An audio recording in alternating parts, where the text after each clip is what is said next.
I'm back with your next class. In today's class, we are going to discuss few of the Mendelian disorders again. That means those of the disorders which are caused due to a single gene mutation. Okay. Now, today, all those Mendelian disorders that we'll discuss, they are autosomal recessive disorders. Okay.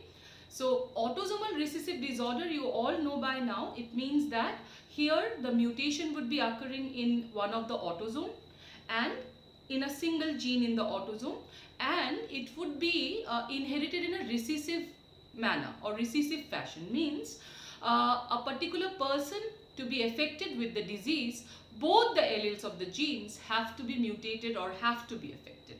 Alright, in case only one of the allele is mutated, the person would be behaving as a complete normal healthy person but will act as a carrier.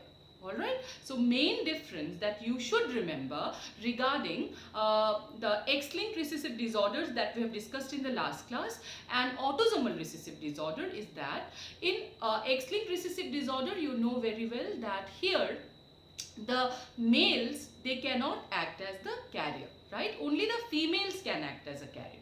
But in case of the autosomal recessive disorders, both male and female can equally act as a carrier. That's the main important difference between X-linked recessive and autosomal recessive disorders. Do keep this in mind. Alright, so we are going to start today with sickle cell anemia. So let's start.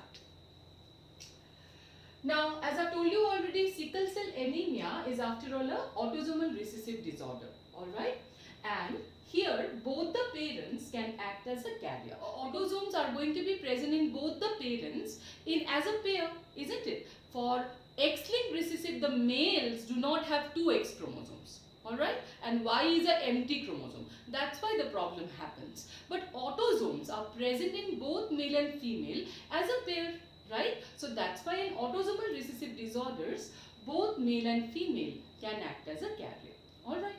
Now, the disease is controlled by a single pair of allele, that is HBA, which is the wild type normal allele, and HBS, which is the mutant type or defected allele. Alright. Here S stands for sickle cell anemia. Alright. Now, thus, three types of genotypes are possible here which can be found in the population. That is HBA. This genotype is for a normal healthy person who does not show any kind of trait of the disease. Alright. HBS means one of the allele is normal, another is defected. Means the person is of course a carrier. And HBS. This is the genotype of an affected individual, diseased individual. Such a person will suffer from sickle cell anemia, and such affected individuals, they usually die before maturity. Alright. So now here mainly what you need to understand is how exactly sickle cell anemia occurs, what kind of gene mutation leads to sickle cell anemia. Alright. So first thing that you should know for understanding sickle cell anemia is that it's after all a disease where the primary symptom is anemia. Okay, that means lack of blood. Okay, or poor circulation of blood in the body. Alright, so anemia would be resulted in this disease. Major symptom is anemia. And hence this particular disorder is associated with abnormal hemoglobin formation. Okay, hemoglobin present in the blood would be affected here, due to which the blood, which is, or the human RBC, which is otherwise normally biconcave disc shaped, isn't it? That shape of the RBC will now change. It will get distorted and it will become sickle shaped. RBC, which is otherwise normally disc shaped, now due to a mutation, okay, in the hemoglobin producing genes, it will now become sickle shaped. And you know very well, sickle shaped blood or RBC cannot usually be passing through the narrow capillaries, right? And because they would not be able to circulate properly, they would be mostly undergoing, they will form clots, and that's how they would break down easily or they will degenerate easily. That's how the blood would be reduced in the body of the individual, resulting into anemia. Not only that, the person can have many other secondary, effects due to the disease, like the person can suffer from jaundice, can have certain kind of abnormalities in the spleen or brain, etc. There are various other kind of effects happening due to sickle cell anemia. But the major thing that happens is that the blood or RBC, which is disc shaped, becomes sickle shaped, due to which it becomes more prone to clogging or clot formation, leading to its degeneration. That's what mainly occurs in sickle cell anemia. Alright. Now, for the genetics, what exactly happens in sickle cell anemia?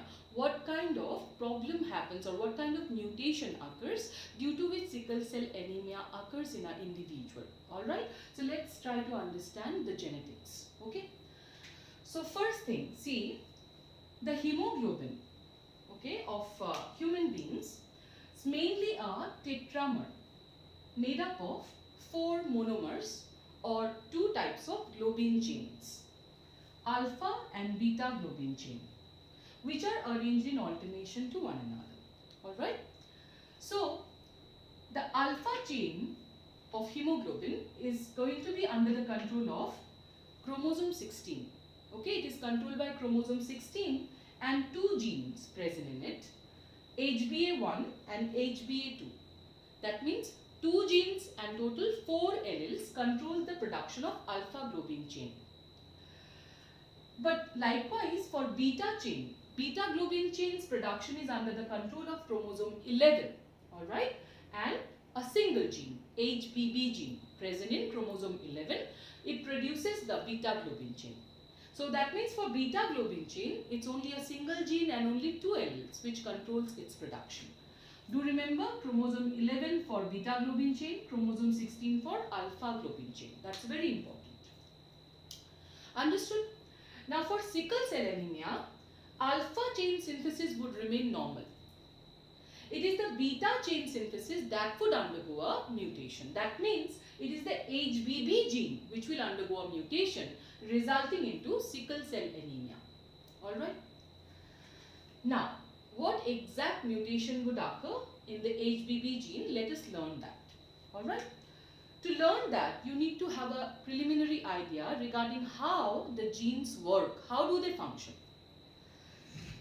You know very well by now that our genetic material or our DNA controls all our activities. And all the portions, all the parts of the DNA is not functional, okay? Only certain parts of the DNA that can code for some proteins, they are the functional units of DNA and we call them the genes, right? Suppose this is a DNA, the whole DNA of a person, okay? In this whole DNA, say, only this much portions, they are functional. They have the code to make some proteins. Okay? Say, this is the portion that I consider as HBB gene. Try to understand this example properly. Okay? Only then it will be clear. So, this much portion in the whole DNA is our HBB gene, which will control beta chain formation. Now, if I magnify the HBB gene, say this is the HBB gene.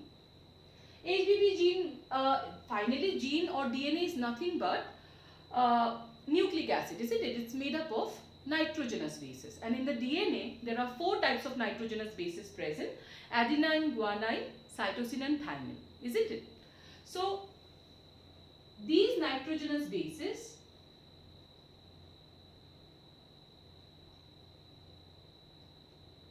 they will act as codes. They will form some nucleotide based sequence like this, see, and as per the sequence, the DNA would be first converted into a RNA, and then RNA would be finally translated into a protein.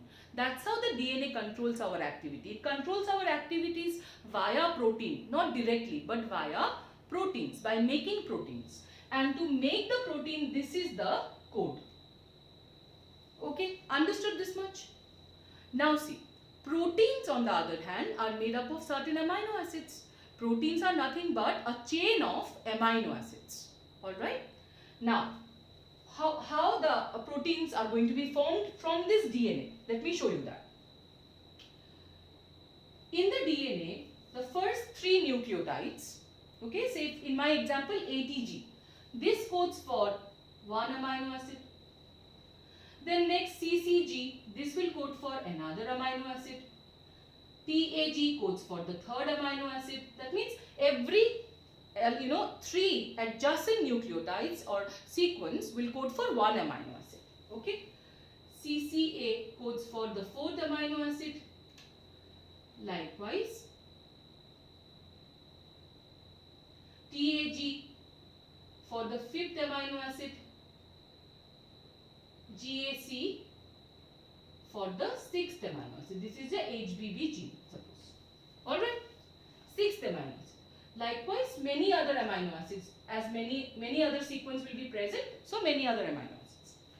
So at last, all these amino acids will join together. All these amino acids will, on the other hand, remain joined together by peptide bond. And when all of the amino acids have joined together successfully, they will be forming a polypeptide, isn't it? So that is finally the protein. Understood? That's how DNA has the codes in the form of nucleotide sequence. The DNA will be first converted into a RNA. Why? That you will learn in details in the next chapter, molecular basis of inheritance. All of these processes rather will be discussing in details in the next chapter.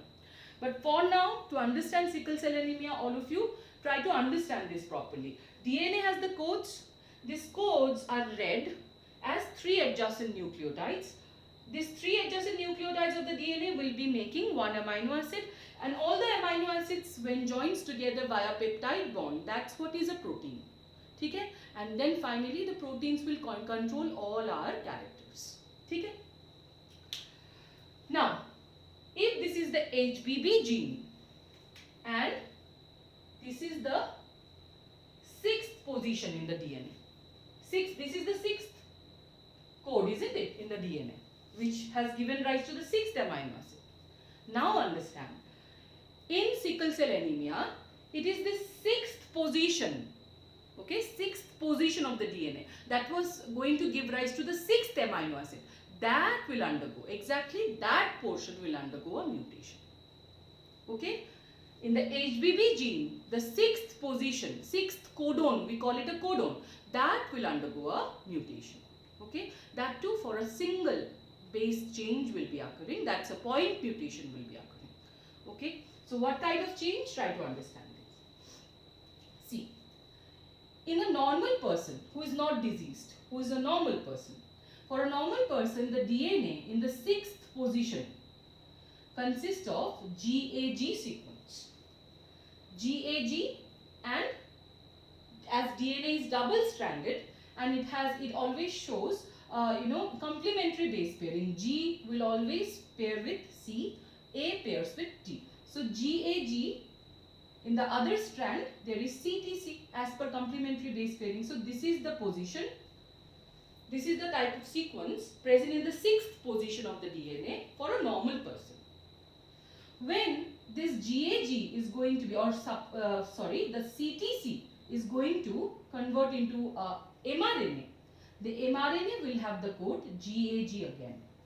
Okay, because it's complementary. C का complementary क्या है? G, T का है A और C का है G. So फिर complementary sequence कहाँ आ गया?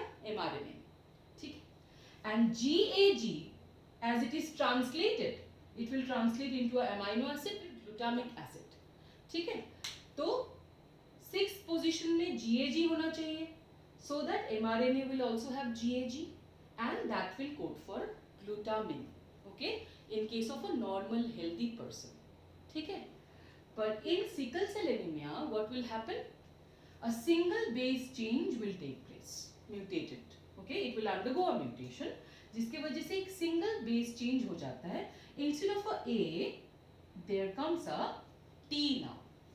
So it's a substitution mutation, and that too A, that is a purine, has been replaced by a T, that means pyrimidine. So it's a transversion mutation, isn't it? तो GTG हो गया, तो इसके हिसाब से GC T है तो A हो जाएगा and G will be again for C, complementary base pairing. ठीक है, ये याद रखना, complementary base pairing में क्या होगा, G with C, A with T. ठीक है, so now in the mRNA what will be present? mRNA में T, थायमिन नहीं होता है. जहां जहां थायमिन होता है डीएनए में, instead in those places in mRNA U is present. T के जगह पे U होना चाहिए, तो फिर GTG है, यहाँ पे क्या हो जाएगा एमआरएनए में GUG. And GUG does not code for glutamine. Glutamine का तो कोड है GAG. अभी GUG की वजह से प्रोटीन में क्या आ जाएगा, another amino acid would show up in the 6th position and that is valine. समझ में आया properly? DNA was controlling or DNA was undergoing a mutation in case of sickle cell anemia. Which particular part of the DNA? The HBB gene, which controls beta globin chain. HBB gene का कौन सा position में mutation होगा? The 6th codon में. जो 6th code है, जिसके वजह से 6th एमाइनो एसिड बनता है, उस पर्टिकुलर पोजीशन में एक म्यूटेशन होगा. क्या म्यूटेशन होगा? Instead of a there will be a T placed, मतलब एक ट्रांसवर्शन म्यूटेशन होगा. उसकी वजह से क्या हो रहा है, जहां पे एक नॉर्मल ह्यूमन बीइंग के बीटा ग्लोबिन चेन में 6th पोजीशन में ग्लूटामिक एसिड होना चाहिए था, अभी क्या हो जाएगा, वैलिन. तो that means now what has happened, a single amino acid has changed in the beta globin chain. So of course then such a distorted beta globin chain cannot be forming a normal hemoglobin. And जब hemoglobin ही proper नहीं होगा, तो जो RBC है which is containing that abnormal hemoglobin, of course it will also not be able to behave normally, or it will not be able to retain to its normal disc shaped appearance anymore. So it will now distort, okay, especially during oxygen tension, oxygen deficiency. So whenever there will be oxygen deficiency, the person's RBC now would distort and become sickle shaped. Or sickle shaped RBC, it cannot be moving very properly through the narrow capillaries, and hence they will clot out and degenerate, leading to anemia. समझ में आ गया properly genetics?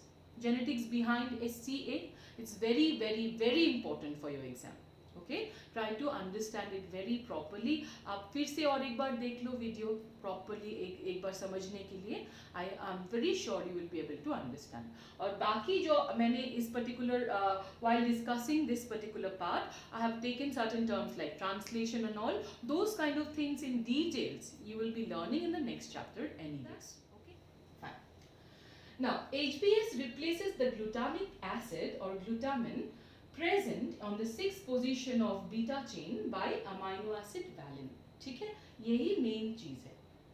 Okay, now the mutated or the mutant hemoglobin undergoes polymerization under low oxygen tension, causing the change in shape of RBC from biconcave disc shaped to sickle shape, which breaks easily, leading to anemia. ठीक है. And apart from acute anemia, the person also suffers from jaundice, spleen and brain damage, etc. So that's all regarding sickle cell anemia. अभी sickle cell anemia के बारे में एक interesting fact है, जो carrier individual होता है ना sickle cell anemia का, this carrier individual sometimes it is seen that the person is otherwise going to live a normal life, but जब भी oxygen tension होगा या oxygen deficiency होगा in the surrounding of the carrier, कुछ blood, a few of the RBC of that person may undergo distortion and may become sickle shaped. इसके वजह से this person's blood cannot be penetrated by the malarial parasite Plasmodium, जिसके वजह से the person who is a carrier to sickle cell anemia is naturally immune to malaria. They never develop malaria as such. Understood? That's another advantage of having this HBS allele or gene in the body of a person, and because of that only maybe this still persists. ये allele, even after it has been a defected one, it still persists in our population because of this advantage. Understood this? So that's all regarding sickle cell anemia. Let's move on to the next one, that's thalassemia. This is also a blood disorder. Now see, thalassemia is also autosomal recessive disorder, पर इसमें क्या होता है, जैसे यहाँ पर beta globin chain के synthesis में एक म्यूटेशन हो रहा है, थैलेसीमिया में अल्फा चेन या बीटा चेन दोनों अफेक्टेड हो सकता है। कैसे अफेक्टेड होगा? In thalassemia either alpha chains production will reduce or stop, due to which beta chain का प्रोडक्शन बढ़ जाएगा, या फिर the opposite will happen. That means beta chain's production will reduce or stop, due to which alpha chain का production बढ़ जाएगा. Okay, that's why it's a quantitative disorder. Thalassemia is a quantitative disorder. इसमें problem हो रहा है क्योंकि एक chain एक आइदर बीटा और अल्फा ग्लोबिन चेन का प्रोडक्शन कम हो जाएगा, कम होने की वजह से दूसरे चेन का प्रोडक्शन बढ़ जाएगा. So this is a quantitative disorder. पर sickle cell anemia is a qualitative disorder. Understood? That's a very important difference. This is qualitative, this is quantitative. ठीक है? तो अभी क्या होगा देखो, सपोज अल्फा चेन का प्रोडक्शन कम हो गया तो क्या होगा, बीटा चेन का प्रोडक्शन बढ़ जाएगा. तो अभी हीमोग्लोबिन में जो अल्फा बीटा चेन से हीमोग्लोबिन बनता था, अभी क्योंकि अल्फा चेन तो है नहीं, तो instead tetramer will be formed of beta globin chain. And of course, such a beta globin chain tetramer cannot be, providing it will be providing a abnormal oxygen dissociation curve. Okay, that will also result into anemic condition because of poor circulation of blood. Understood? Like now, see this. Here the globin chains of hemoglobin undergo absence or reduced synthesis of one of the globin chain, leading to the excess production of the other, causing the disorder. ठीक है? In this situation, the free globin chains, which are insoluble, accumulate inside the RBC and forms precipitates, which damages the cell, causing cell lysis and resulting in anemia. तो यहाँ पर भी major जो primary symptom है, that is anemia itself. But this is qualitative, this is quantitative in nature. ठीक है? Now, types of thalassemia.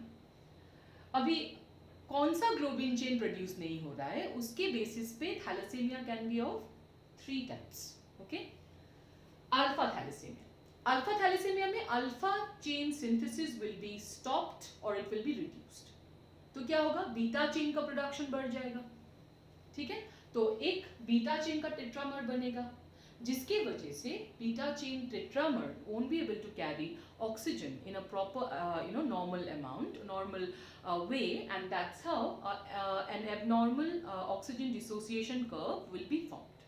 All right, so see this, it involves the genes HBA1 and HBA2 in chromosome 16. There are 2 genes loci and 4 alleles. It is also related to deletion of 16p short arm of chromosome 16. Okay, it's a deletion kind of a mutation that would take place, leading to thalassemia. Here, alpha chain production is reduced, leading to excess beta chain, which forms beta chain tetramers, which have abnormal oxygen dissociation curve. ठीक है? अब next है beta thalassemia. From the name itself, you know now that beta thalassemia मतलब beta chain का production either stop हो जाएगा या तो reduce हो जाएगा. Now, it involves HBB gene in chromosome 11. Now, here beta chain production is either absent. अगर absent हो गया, completely absent, तो फिर उसको हम लोग बोलेंगे beta thalassemia major. And if it is reduced, थोड़ा बहुत beta chain form हो रहा है, तो फिर we will call it beta thalassemia minor. Okay, but both the cases it would be leading to excess alpha chain production. ठीक है? और alpha chains, they do not form a tetramer. They instead will entangle with the RBC's membrane and leading to damage of the RBC's membrane and finally cell lysis. जिसके वजह से भी RBC being undergoing continuous lysis, what will happen? Lack of RBC in the body, that would also result into anemia. Okay? देखो इधर, which binds to the RBC's membrane, damaging them at high concentration. They may form toxic aggregates as well. ठीक है? समझ में आ रहा है? Now finally, there is another one that's called delta thalassemia. अब आप सोच रहे हो कि हीमोग्लोबिन में तो alpha and beta globin chains है, डेल्टा ग्लोबिन चेन या फिर delta, where is it coming from? In adult human beings, only 3%, not more, only 3% of our blood consists of RBC which is made up of not alpha and beta chain, rather alpha and delta chain. ठीक है, तो अगर delta chain production नहीं हुआ तो फिर उसको बोलेंगे delta thalassaemia. But that will only damage, or that will only be affecting 3% of adult hemoglobin. Sirf 3% of your blood will be affected, and that's why the person would not suffer as such and can live a normal life. ठीक है, समझ में आया? So that's all regarding thalassemia as well. The last thing to discuss is phenylketonuria, another autosomal recessive disorder that's related to metabolism. Okay, it's an inborn error of metabolism. All right. So see this. It is autosomal recessive disorder and it is inborn error of metabolism where the affected individual lacks a liver enzyme. Enzyme का नाम है phenylalanine hydroxylase. A phenylalanine hydroxylase, what it does, you see, this enzyme converts amino acid phenylalanine into tyrosin. Phenylalanine को tyrosin में convert करने के लिए we need this enzyme. तो in that case, अगर ये enzyme नहीं है किसी के body में, तो what will happen? Phenylalanine cannot be converted to tyrosin. So phenylalanine will keep on accumulating in the body, and eventually it will get converted to phenylpyruvic acid. And in case of phenylpyruvic acid will start accumulating in the body, it would eventually accumulate in the brain, resulting into severe mental retardation.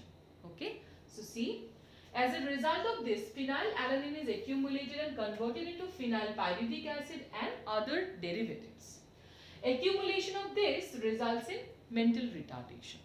All right, and this is also excreted through the urine because of its poor absorption by kidney. So that's all regarding phenylketonuria. Okay, one thing you should remember, phenylketonuria is going to be a mutation associated with chromosome 12. It's chromosome 12 that's going to be mutated in case of phenylketonuria. So that's all regarding our discussion of Mendelian disorders. We end Mendelian disorders here itself. I hope all of you are clear about it. In the next class, we'll start with chromosomal disorders that mainly occurs due to genomatic mutations. Okay.